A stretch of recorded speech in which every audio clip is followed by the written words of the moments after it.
কাজিৰঙা ৰাষ্ট্ৰীয় উদ্যানৰ 2 dancing elephant. 2 dancing এলিফেণ্টৰ বিশেষ চৰ্চা কাজিৰঙাত। কাজিৰঙা ৰাষ্ট্ৰীয় উদ্যানৰ 2 ডেন্সিং এলিফেণ্ট নাম ফুলন দেৱী আৰু পূৰ্ণিমা। বিভাগীয় দৈনন্দিন কৰ্তব্যৰ পাছত বান্ধি থোৱা অৱস্থাত প্ৰায়ে নিজৰ মূৰটো লৰাই থাকে 16 বছৰীয়া পূৰ্ণিমা আৰু 46 বছৰীয়া ফুলন দেৱীয়ে।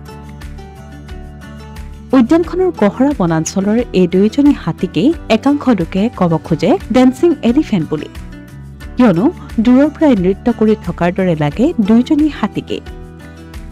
পিছে কিয় এই আচৰণ হাতী দুজনীৰ? মানসিক বিকাৰগ্ৰস্ত নে অইন কিবা? উদ্যানখনৰ পশু চিকিৎসক বিশ্বজিৎ বৰুৱাৰ মতে এয়া কোনো ৰোগ বা মানসিক বিকাৰগ্ৰস্ততা নহয়, এয়া হাতীৰ গতানুগতিক আচৰণ। সাধাৰণতে হাতীয়ে নিজকে ব্যস্ত ৰাখিব বিচাৰে, কৰ্তব্যৰ সময়ত এই আচৰণ দেখা নাযায়, কিন্তু কৰ্তব্যৰ পাছতে বান্ধি ৰখা অৱস্থাত দেখা যায় এই আচৰণ। জন্মগত আচৰণ নহয় যদিও প্ৰশিক্ষণৰ পাছত কিছু হাতীৰ ক্ষেত্ৰত এই আচৰণ দেখা যায় বুলি উল্লেখ কৰে চিকিৎসকগৰাকীয়ে। মানে আপোনালোকে যিটো মোক সুধিছে যে হাতীটো থিয় হৈ পেলাই মূৰটো সোঁফালে আৰু বাওঁফালে কৰি লৰাই থকা যিটো বিহেভিয়াৰ, সেইটো একচুৱেলি কোনো অস্বাভাৱিক বুলি ক'ব নোৱাৰি, কোনো বেমাৰ নহয়।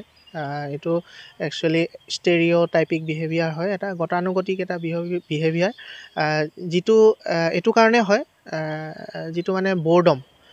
হাতী এটা এনেকুৱা জন্তু যিকোনো এনি টাইম মানে কিবা এটা কামত এংগেজ থাকে, হয় মানে ব্ৰাউজিং কৰি থাকিব, নহ'লে ইফালৰ পৰা সিফালে ঘূৰি থাকিব, চৰি থাকিব।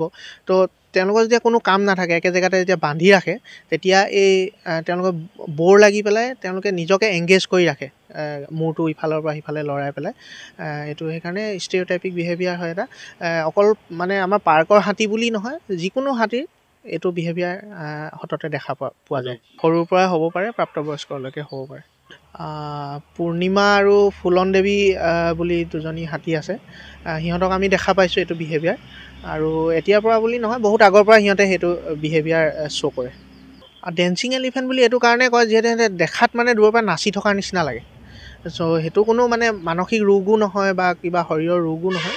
সেইটো মই যিটো ক'লোঁ যে ব'ৰডমৰ কাৰণে সিহঁতে নিজকে এংগেজ ৰাখিবৰ কাৰণে বা নিজকে কিবা এটা কামত ব্যস্ত ৰাখিবৰ কাৰণে সিহঁতে মূৰটো ইফালৰ ৰাইটৰ পৰা লেফ্ট বা লেফ্টৰ পৰা ৰাইটলৈকে হিলাই থাকে। কাজিৰঙাৰ পূৰ্ণিমা আৰু ফুলন দেৱীৰ এই আচৰণ এতিয়া বিশেষভাৱে চৰ্চিত হৈ পৰিছে সমগ্ৰ কাজিৰঙা ৰাষ্ট্ৰীয় উদ্যানতেই।